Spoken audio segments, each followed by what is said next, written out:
Let's see how this goes. This is totally off the cuff. That's your special thing. I want to stay on task.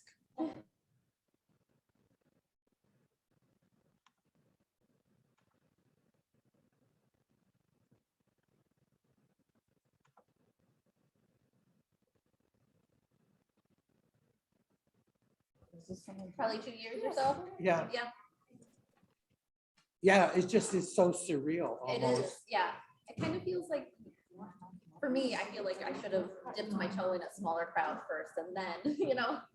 I don't know, this is nice. I feel pretty good. Good. Let me know when you go live. How about if I mute We are everybody mute, live. or do whatever you have to do Chrissy, are we good to go? to make it so it doesn't. We are good to go. Rockin'. We are good to go, ready when you are. Well, good morning, everyone. Thank you for joining us today. This is a really special treat and we're so excited to have you. Kindred Traditional Arts of the Little Traverse Bay Band of Ottawa Indians celebrates the great skills, knowledge, and passion of our region's Indigenous artists. Our Coffee at 10 series provides an opportunity to hear from the artists and scholars involved with this exhibition. Today's guest, Renee Wasson Dillard, is a leader in her field and is a true honor to have her with us today. If you speak with someone knowledgeable about Wakanaksin Odawa traditional arts, there's a very good chance they will mention Renee Wasson Dillard. Wasson is an Anishinaabe natural fiber artist and teacher, raised in Anishinaabe communities of Michigan. She has performed countless presentations in universities, museums, and community organizations, as well as teaches an immeasurable number of workshops and classes to elders and families in Anishinaabe communities. In 2010, she was the recipient of the Michigan Heritage Award for her lifetime achievement in natural fibers arts. From her earliest exposure to creating functional arts and finger weaving through more than 45 years of various fiber work and instructing others, Wasson is a master artist of Anishinaabe natural fiber skills and knowledge. We are fortunate to feature several of Wasson's pieces in this exhibition, and her expertise is showcased in 3 of the videos as well. Please join me in welcoming Renee Wasson Dillard.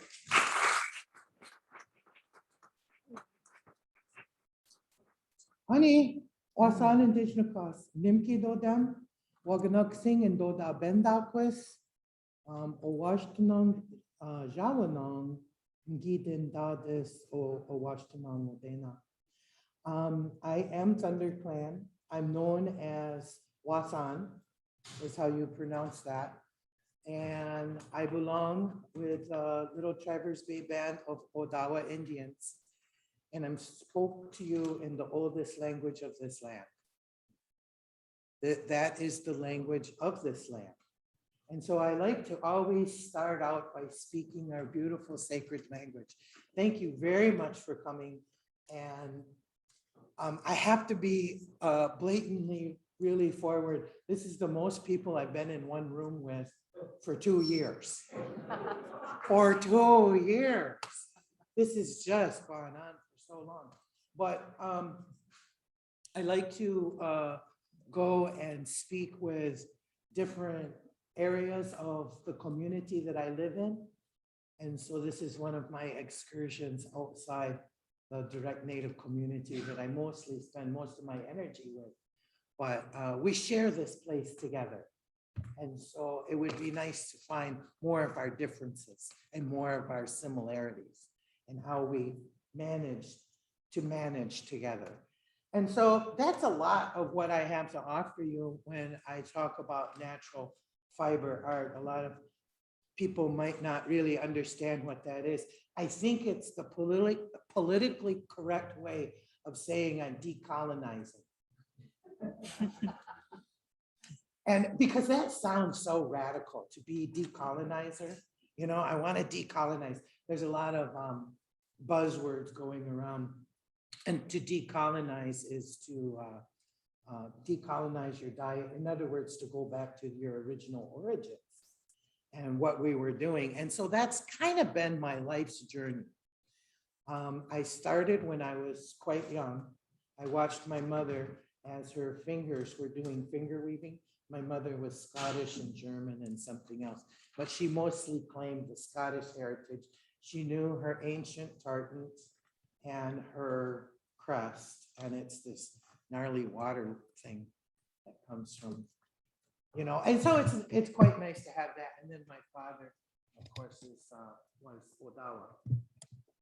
Anyway, so I started when I was quite young, but my mother took to the weaving. And I remember watching her fingers because I'd sit on the floor and she would sit and the piece was hanging in front of her. And my mother had very long, slender fingers. She had a AAA foot. So she was very slender, lovely, lovely hands. I always, we had an organ and it was just beautiful. I always had a thing watching hands. And to watch her hands like that, it just reminded me, it made me think she was tickling it or dancing with it, like her fingers were dancing with the yarn. That's how my mind comprehended what I saw. And so eventually I wanted to try it. And I became successful because I spilled the beads and I sneezed on the ribbon work and I cut the leather wrong. And, they just couldn't find my niche of where my skills might lie. And until I found weaving. And that was when I was 9. And I became quite skilled at it with a lot of ease. And it was one of the few areas where I got a lot of, Online can't hear you. where it's also where I got a lot of encouragement from my mother. And it felt good to get that praise. So that's how it all started. And then the passion in my brain started. And that's the beginning of my weaving. And now we're coming already close to where I ended up.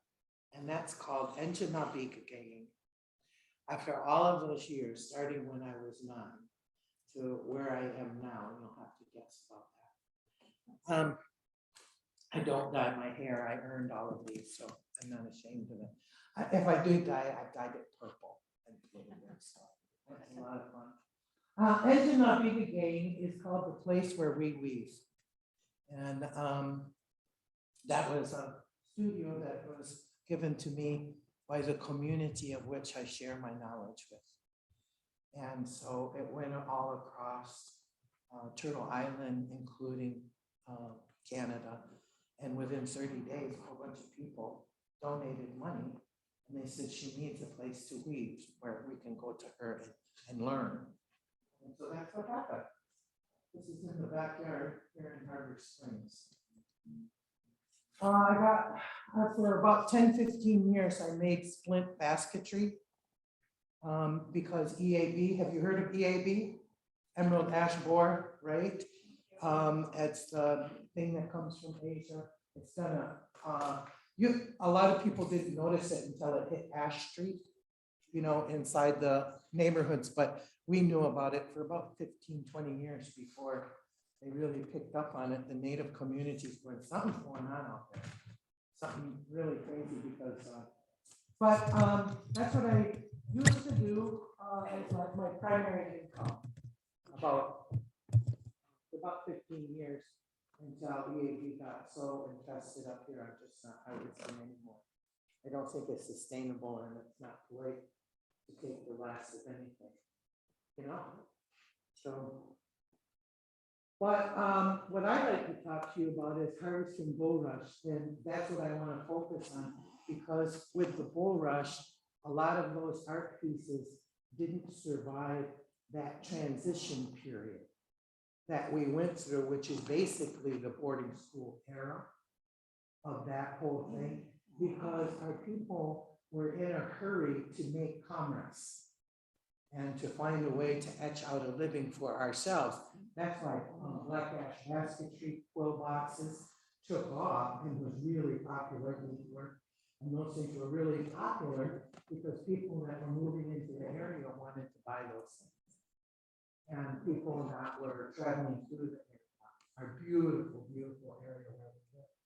And so bulrush wasn't one of those things that actually survived because it was mostly made for, how can I do it this way? That's not so rude to the online people. Excuse me. So bulrush really didn't survive that commerce area because there really wasn't a use for it outside of the native home. And so for ceremony, we still kept making some of those things that knowledge managed to live through the boarding school era, the whole transition of relocation, all of those acts that our community went through.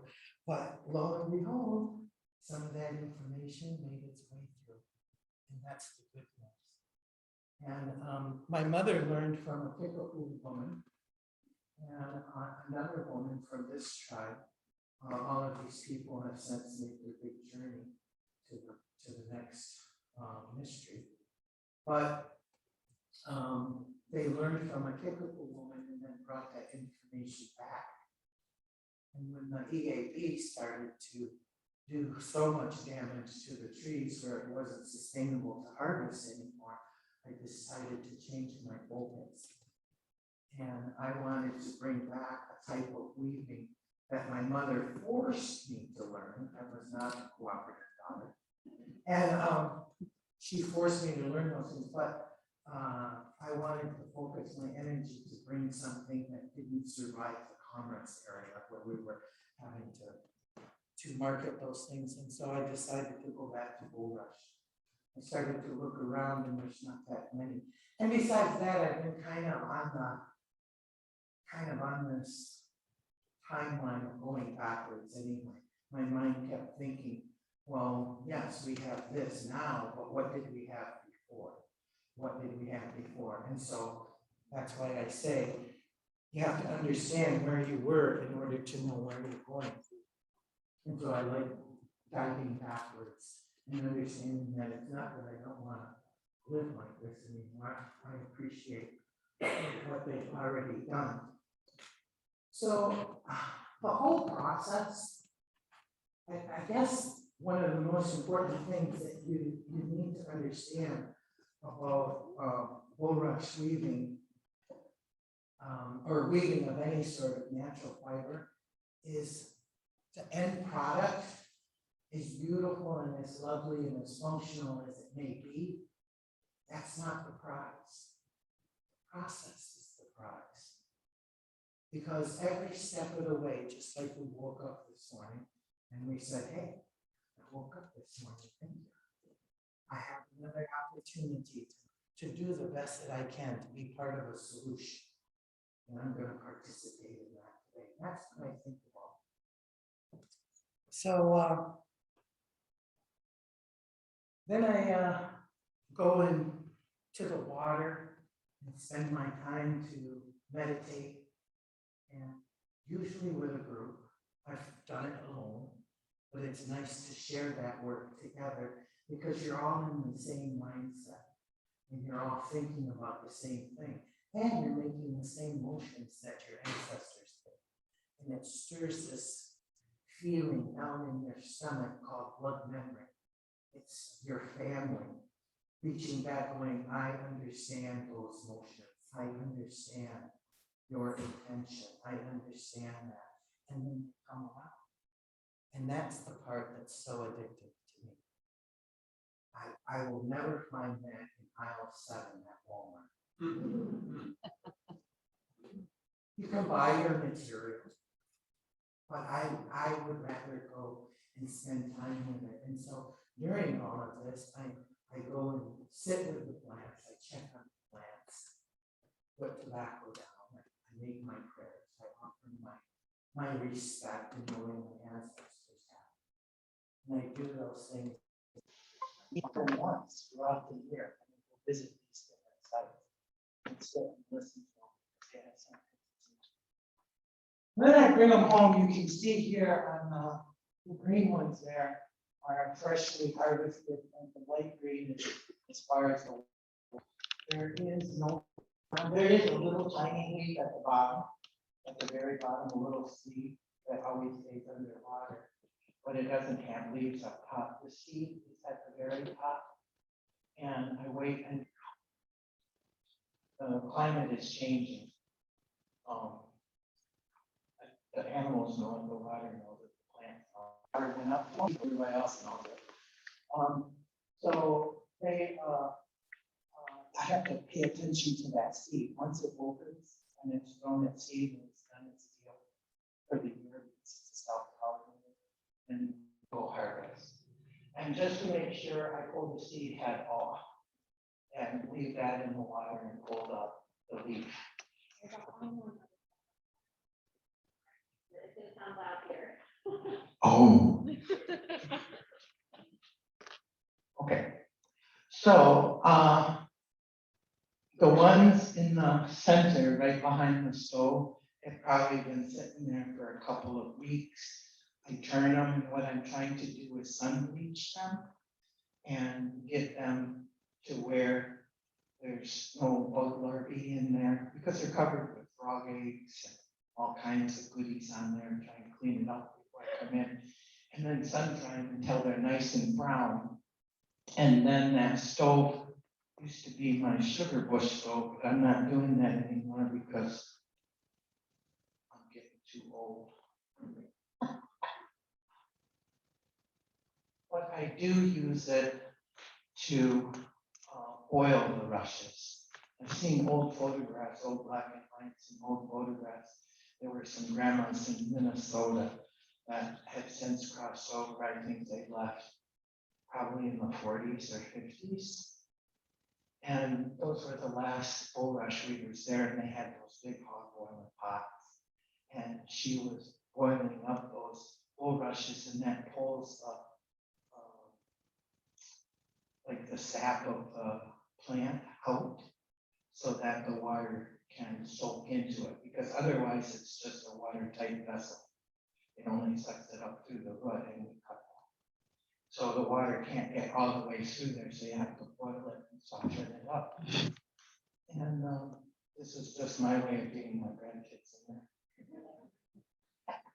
Two of them anyway. But you can see in the back, those ones hanging there, those are boiled. And now they have to be sun dried again.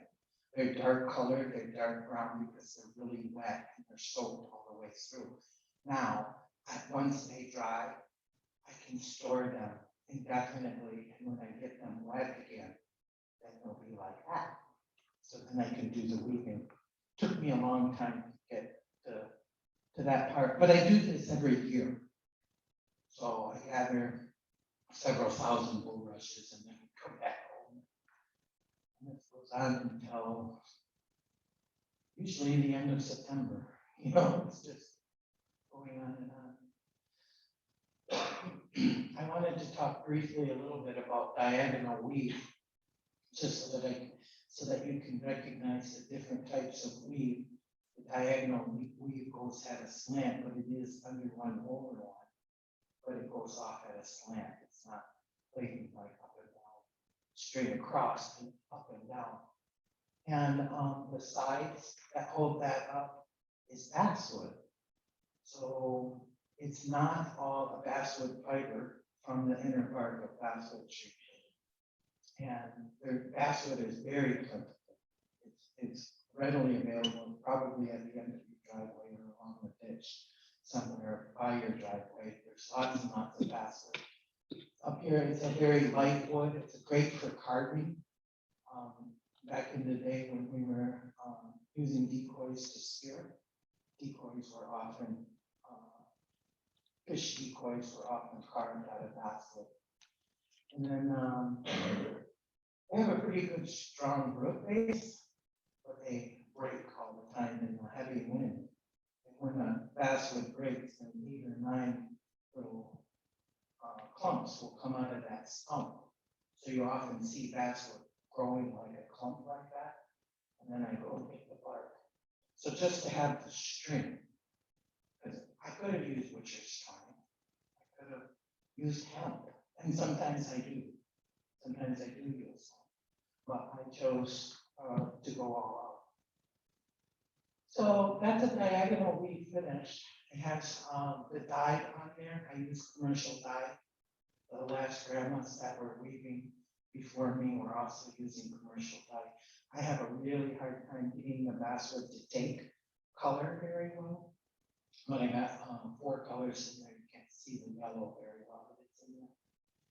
And the diagonal weave, you can only make diamonds, right? Big diamonds, little diamonds, long diamonds, short diamonds, but every pattern will be a diamond on the diagonal.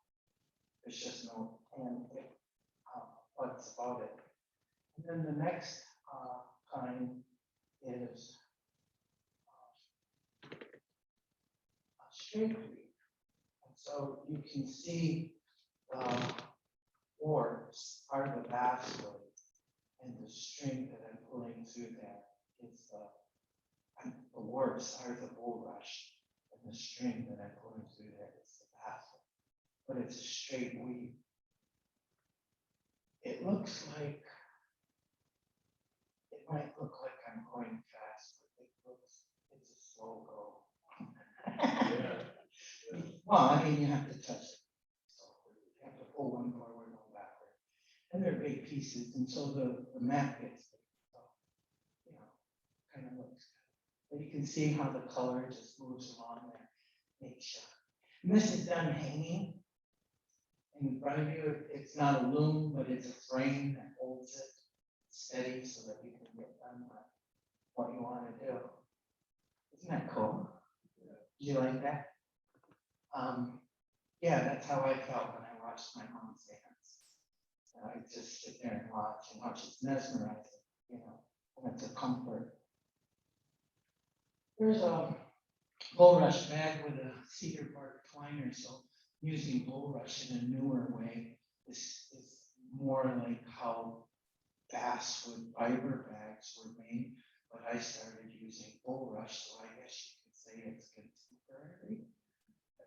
But because there's no real pieces in museums that mimic this, except basswood, and so I'm kind of marking something happening right now in our history.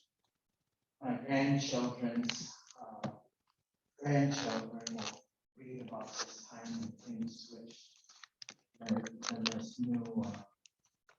this new interest was coming about. So you use lots of different material. This one is cedar bark, and so that's also the inside of cedar bark. And shortly I'll show you. Here we're back at Basswood. In the middle picture, you can see my son's legs. He pulled a really nice piece of basswood and it got hung up and couldn't get it down. And we were driving along, so he had to climb up there and pull it up. I just thought it was, we go through a lot. I don't know. Some of the trees are marked for removal because they're widening roads or making whatever, and if they're marked for removal, then I go spend my time with the tree and tell them, this is what's happening. It's not within my control, but what I take from you, you know, the people will love it and want to hold it and care for it. And so we do that too. And this is what that looks like. So normally I wouldn't take a piece that big off a tree, but these are marked for removal. So they can give all that they can give and then continue to live on through the items that I make.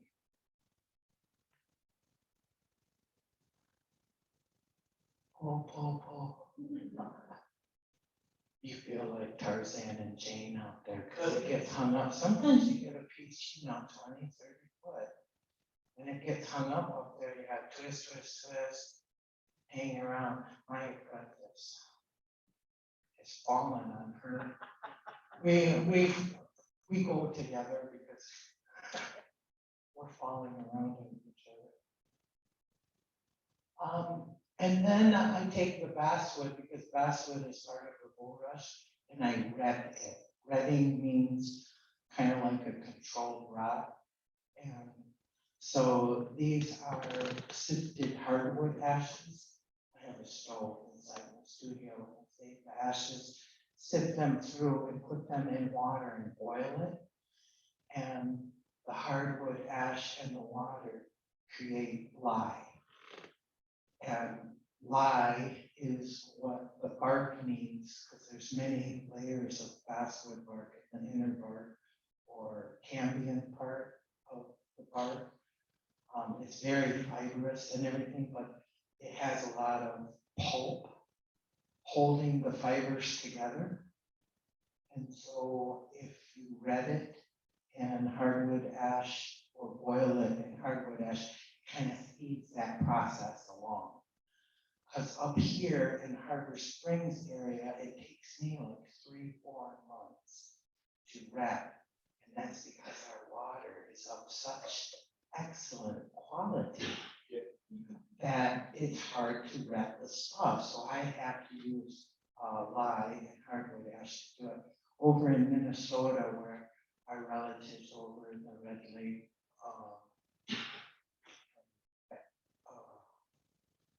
Bemidji area, that whole area over there, there's a lot of rivers because of Mississippi starting right there. And there's a lot of rivers and tributaries, and rivers are naturally more corrosive. I don't know if you know that, but over there, it only takes them 2 weeks to red their stuff. It takes me 3-4 months. Now, I don't know what the chemical reaction is to that. I just know what it does, you know, and that kind of information is also passed out. So then I boil it and then soak it. And after I soak it, and then these are the different stages over there. That's when it's just off the tree. And that's when, after it's boiled and all separated, it's like tissue paper. Or I guess the only thing that I could compare it to is raffia. When you peel it apart, but it's not at first, it's really thick, so you gotta take it. This bag is in exhibit today. It's a very, very fine bag made with just basswood cordage that I spun on my leg. You can't use a wheel. So this kind, and I don't know, I don't think it'll do a drop spindle either. I think you just have to make cordage on your leg. And so I probably spun miles of it. But put that piece together with the underwater panther, the Mitsubishi, and the Thunderbird. And if you pay attention to that, to those things that are on there, then you can tell, what are they doing? Because they're opposing entities from another realm. And sometimes you don't always know. So sometimes the tail is overhead, sometimes it's just underneath, sometimes the Thunderbird has his talons out, sometimes they don't. All of those things have specific meanings for whoever's going to carry whatever's going to be inside that bag.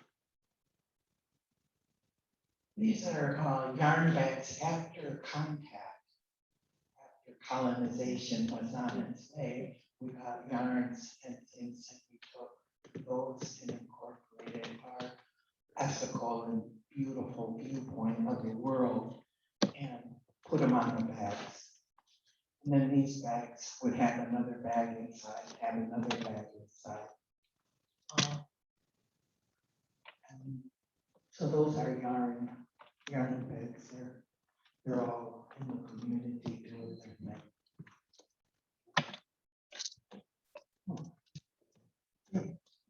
This time I put this together.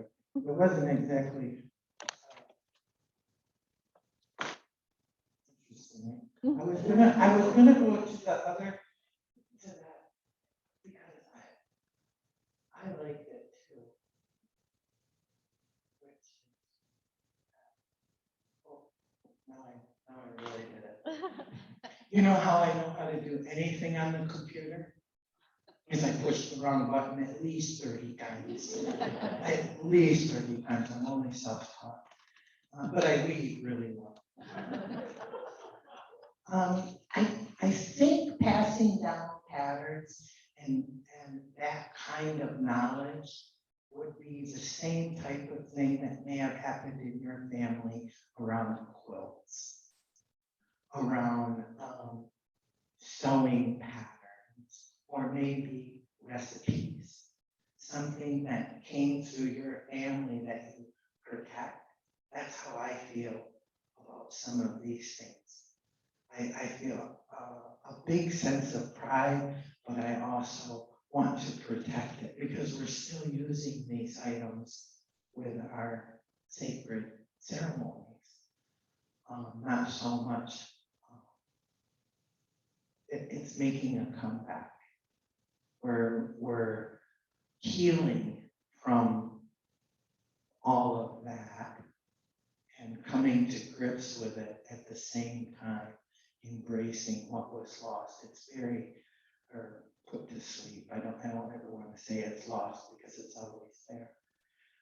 And it's just a great honor in order to spend so much of my life doing this kind of thing in order to share it. It's a real honor to be able to bring things together, not just in weaving, but I would like to think that we can find more things that are similar in the way we look at things, that we are separate.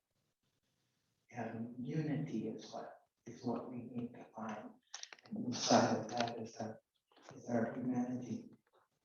This is the latest piece, the latest little mat that I've made. And I call this one Monoman, because you can see the Monoman plant on there. And then I don't know exactly what these designs are, but I call it a basket weave. And to me, I weave it for balance. And so a lot of times you'll see these designs over and over. The salvage edge, this is the fascinating part.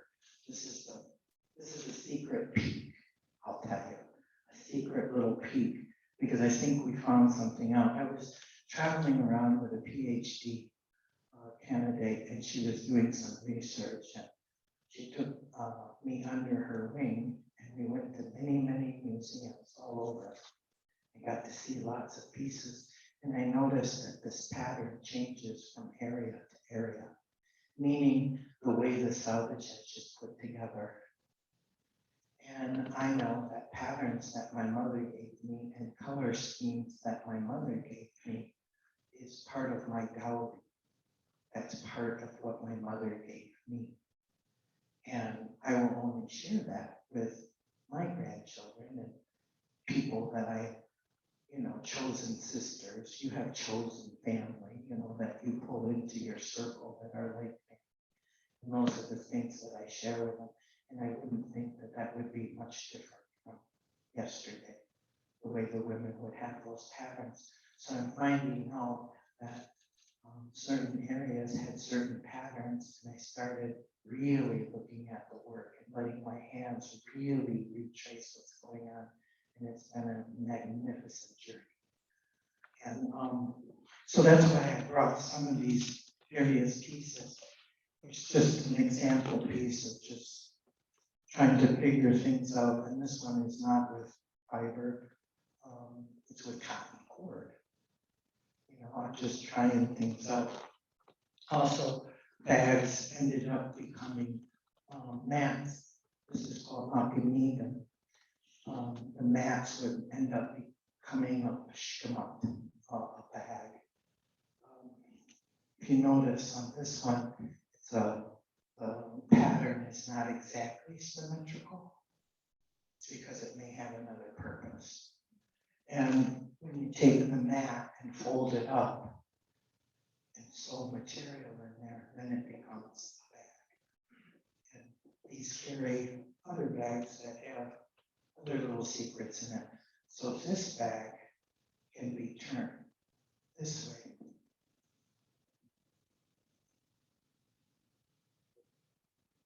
And put your material in there, or it could just be a mat. A lot of times these mats had colors and patterns, and they would be used like these windows. They have a story to tell, and people would know what the seating arrangement would be in that area, in that gathering, and they would know what their role is by the writing on the wall, so to speak. The mats would tell them, this is where my clan sits, this is where we sit. I also brought a little basswood bag I just made, and you can come up and see these things in a few minutes and handle them just fine because I do all the time. And this has no color on it, no pattern, it's just a utility bag out of that fiber that I was making in the backyard. So here's the fiber that is made up of the body of the bag. And then this fiber, this really soft, this is what I dye, because based on the bark. One more.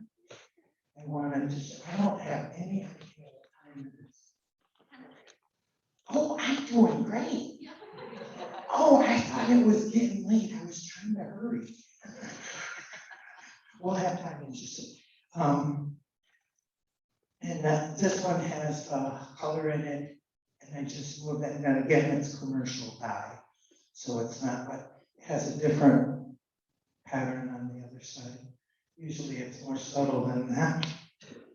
And I'm kind of a bag lady. I have a lot of bags. I used to be a basket case. But I quit making those kind of baskets and I became a bag lady.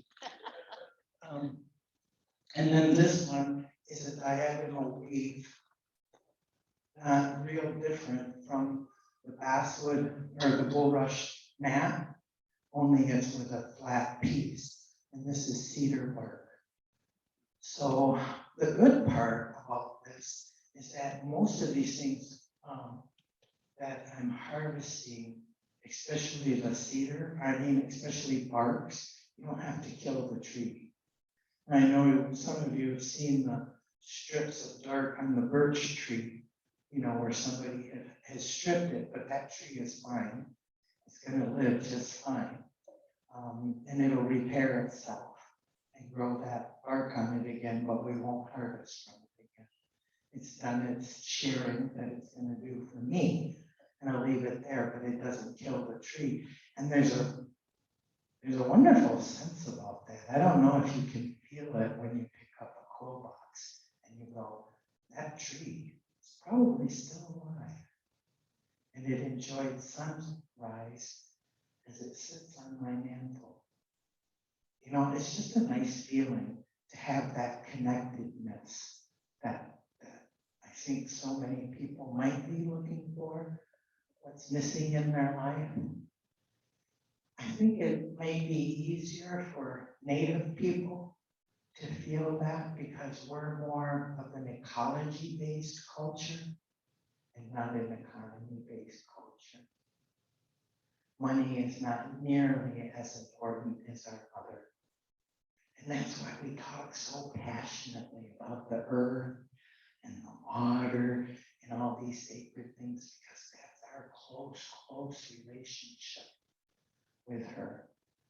And other people are more worried about their stock market or other things. And we worry about those things too. I worry about, but not to the extent. I have other things that are, that's why I think that's why the studio was a donation. Because I'm just not terribly concerned about money. But if I never had it, I don't have to worry about it. I have what I need and most of what I want. And therefore, I am quite content right where I'm at. The nicer thing is to be able to share it. I think this is what I missed most during the pandemic. I tried to do this via Zoom only, and I couldn't feel the room. You can't get a sense of human beings. We are made to need each other. And I truly, truly believe that we have common ground when we're all concerned for the earth. And those are things that we can collaborate on as communities, is to take care of the earth, and make sure that she's a priority. And that's what being a natural fiber weaver is basically teaching me. And I say I had a love affair with a birch tree, and I mean that. I had a great love affair. It lasted for a good many years. I made a lot of winnowing baskets, a lot of maple syrup type baskets. I even scratched out a couple of quill boxes. But my neighbor is Yvonne Walker Kijik. And I have to bow. I really don't need to be making clover, but I do encourage people to spend some time with her and understand how she views the world. And we make good neighbors. I can go get her and go jump in the car, and we can sneak off to the woods. Did anybody have any? Thank you. From our online audience, we have a few questions.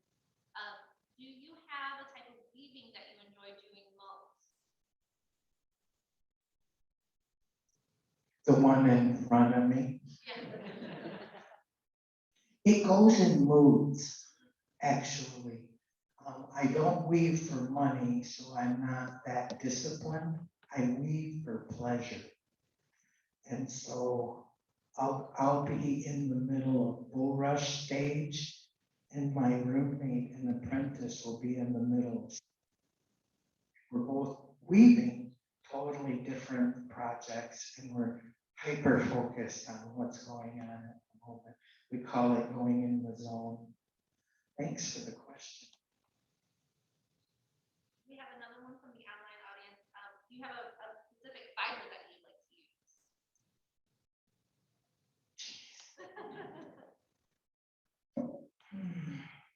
I probably need basswood more than the other fibers, but I like milkweed, and I enjoy bulrush.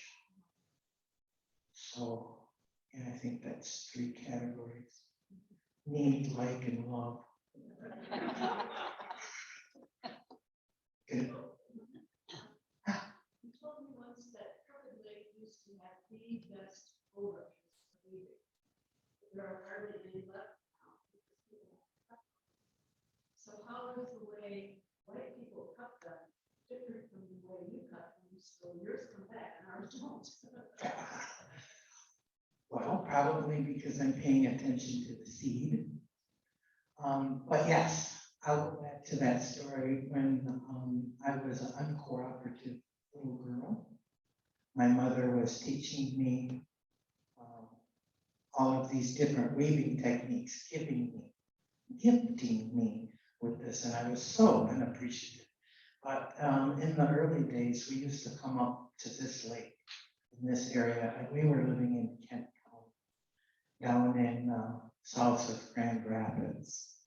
There's a lot of bulrush and cattails between Kent County and Emmett County that we passed, but she made sure that we came here because those rushes were of particular interest because of the way they grew, the condition of the lake, the seed, the way it was spread, maybe all of the tobacco and prayers that were laid there. I have no idea, but it was a wonderful place, and we would come up.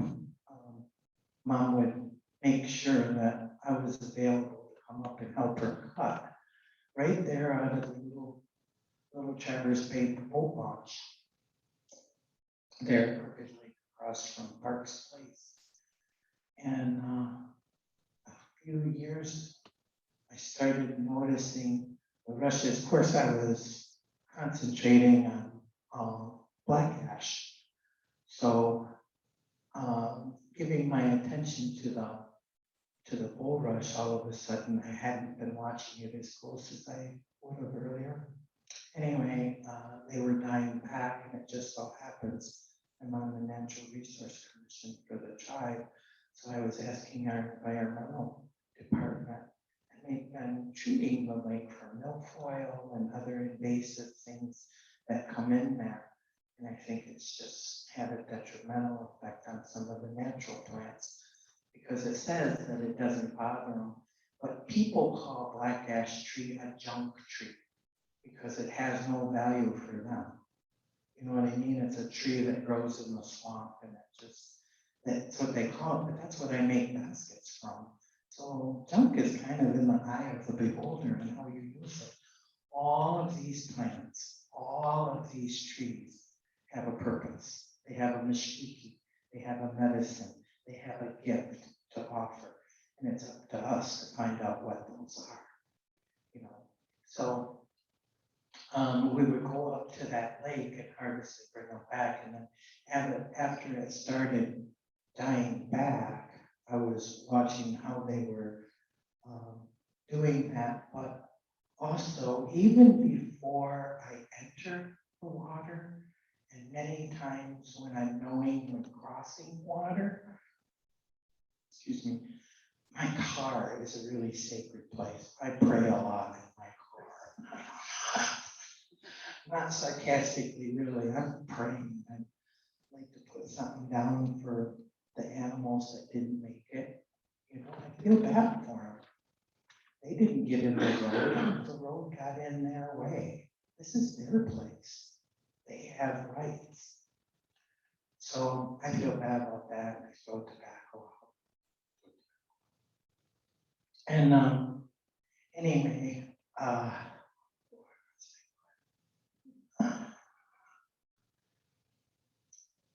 yeah, but now the rushes there are no longer, I think it's because they work so hard, because they're water cleaners. You know, that whole thing that you probably heard about, that Standing Rock that went on about the pipeline and stuff.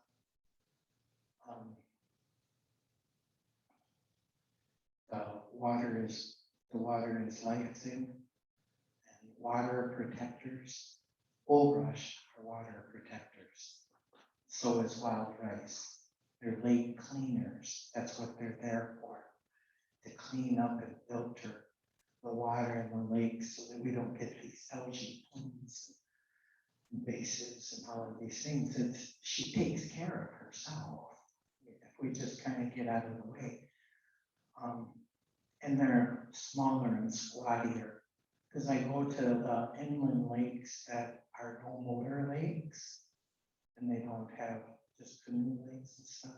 The rushes are much nicer. They're tall and thin, which is what we're looking for when we're out there. So rushes went from like 5 to 8 foot to now 3 to 5 foot. That's as tall as I can find them anymore, because they're working hard.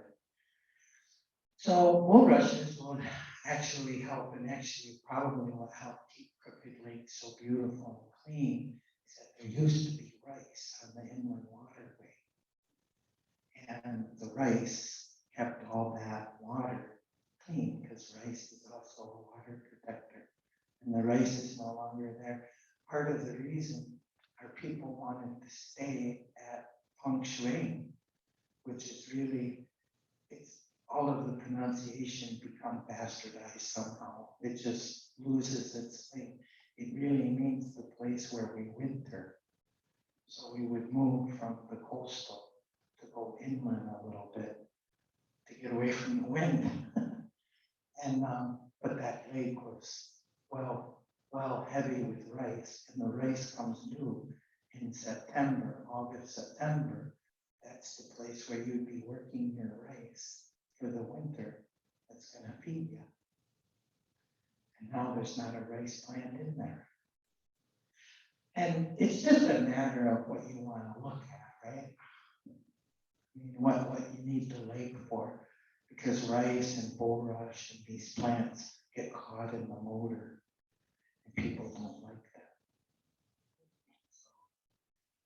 that. But they need more of them in there. But yeah, that's what happened with the bulrush. But I go where I go and I spend that time talking to the plant. I think that helps. I really do, because it's the same thing as that Japanese guy. Remember, he said, talk nice to the water or talk mean to the water.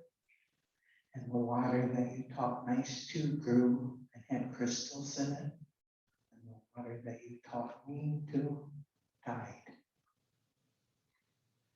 So that's a real study. I forget the Japanese guys. Do you remember? Remember the book? Yeah, that's the basic premise. Well, we've been doing that for a long time. We just got famous for it. Because when we cross water or I go to water, I always put my acknowledgement for those that live in that water and my gratitude for the water. Because the way, just like on our bodies, we have sensitive power places on our bodies, so does the earth.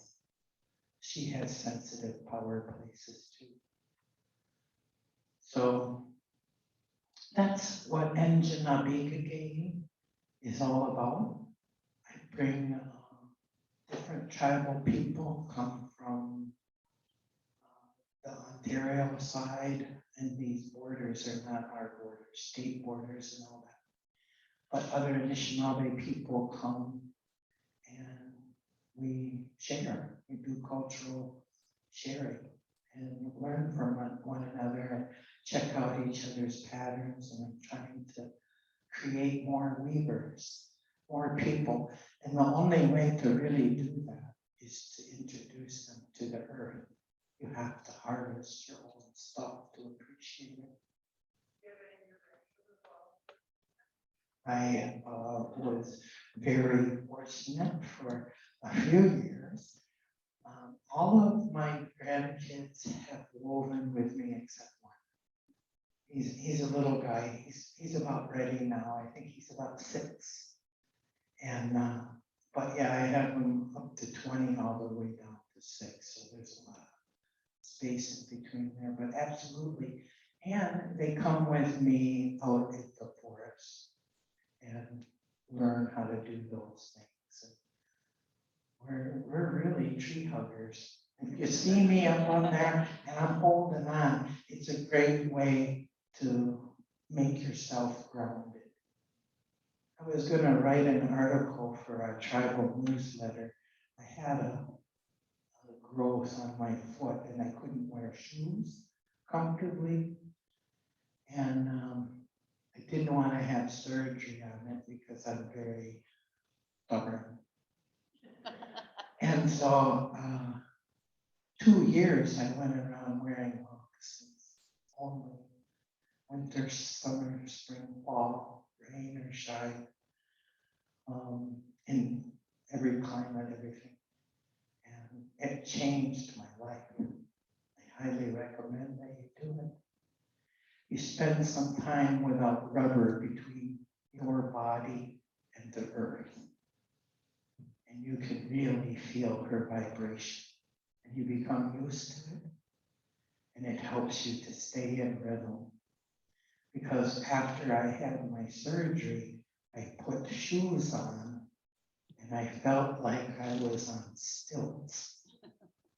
I was so far from her. So I don't know what the name of that kind of feeling is, but I know it's real.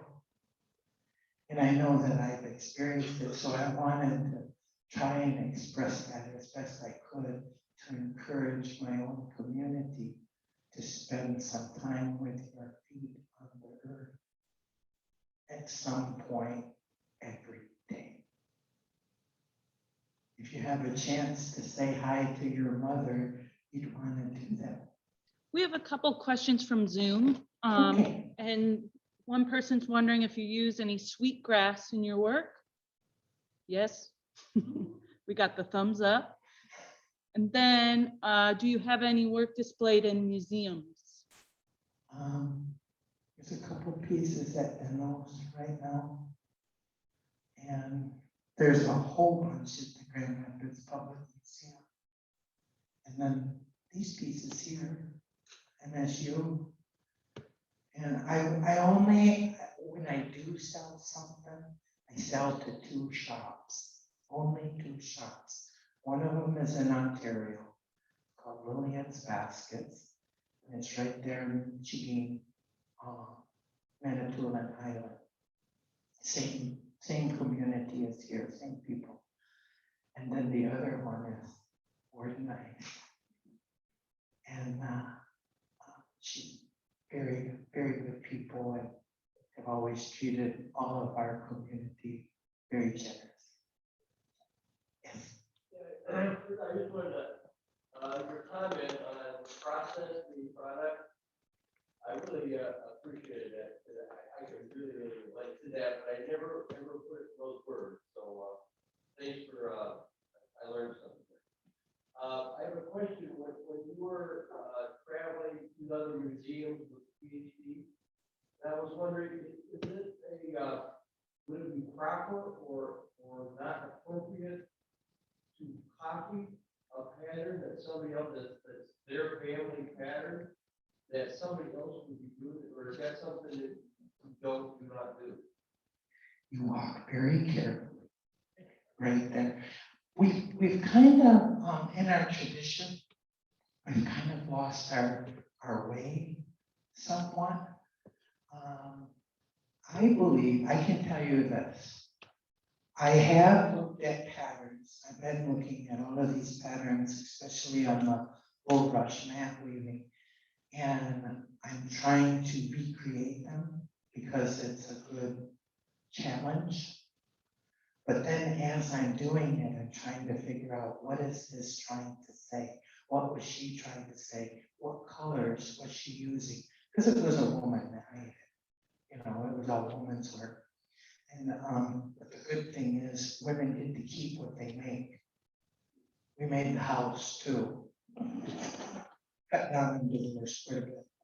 So I tried different patterns and stuff, and only the artist, in my opinion, can interpret the art. Really interpret the art with what she meant. But if it means something for someone else, I'm okay for that. You know, as long as you can see if that speaks to you.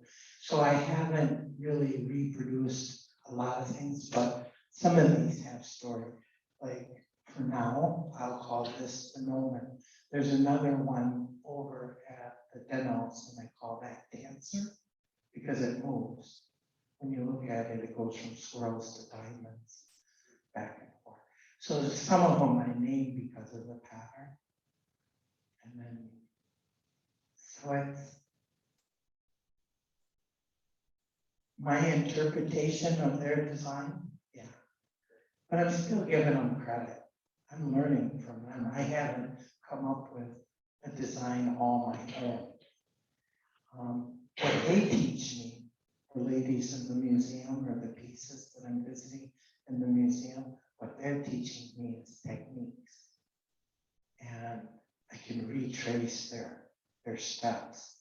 It's absolutely magnificent. That's why I say I'm visiting those pieces because we're having an unspoken dialogue back and forth. It's quite magical, but only artists kind of understand. Does anything ever sneak in from the Scottish mother? Yeah.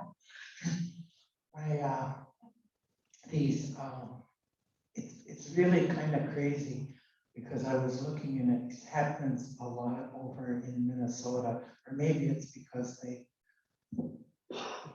have more of their weaving over there, but this plaid pattern keeps showing up over and over, and I mean a lot, and makes me smile. I also, in my native clothes, when I get completely dressed up, I have my mother's ancient pardon on my sash that I carry with me, so I want to acknowledge all parts of myself. I really loved my mom. She was the power behind my dad that really helped bring the family together. Women do hold the whole fort together. A lot of work.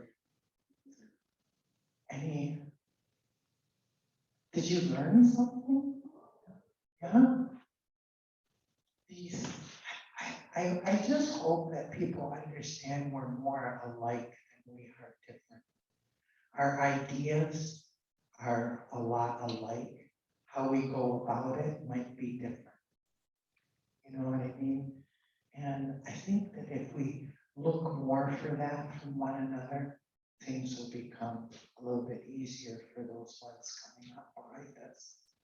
You often hear people talk about 7 generations. It's that responsibility for 3 generations in front of me, including the graves of people that I no longer know their name. And 3 generations behind me, the children that have yet to be conceived. And when I make my decisions with ideas about how to be responsible decisions for all 7 generations, then there wouldn't be much of an argument over line 5. No guessing where I stand on it. The tribe has made an official stance. So I just want to thank you so much from our virtual audiences and from our audience here for joining us and answering our questions. We're so grateful to have you. If anybody is wondering about the book that you mentioned, it is The Hidden Messages in Water by Masaru Emoto. So there's that for your records. And then just real quickly, there was one other question on our Facebook that I wanted to touch with you. You mentioned how historic pieces were only woven by women, but were there 2 spirit weavers in the community as well? Yeah, we're pretty sure there were. Yeah. Okay, so I am going to just thank our sponsors really quick who made this all possible.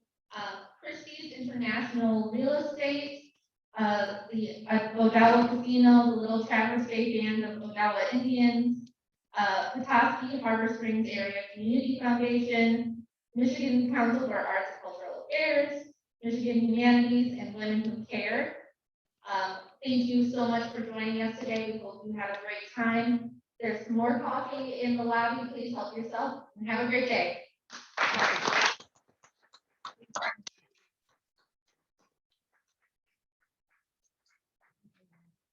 And you're welcome to come up and take a look at the pieces that Wasan has brought with her. You can see them up close. Thank you. Walkman. I'm a Vietnam.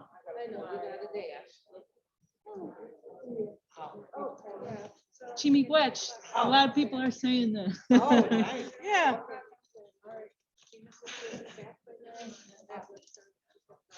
I mean,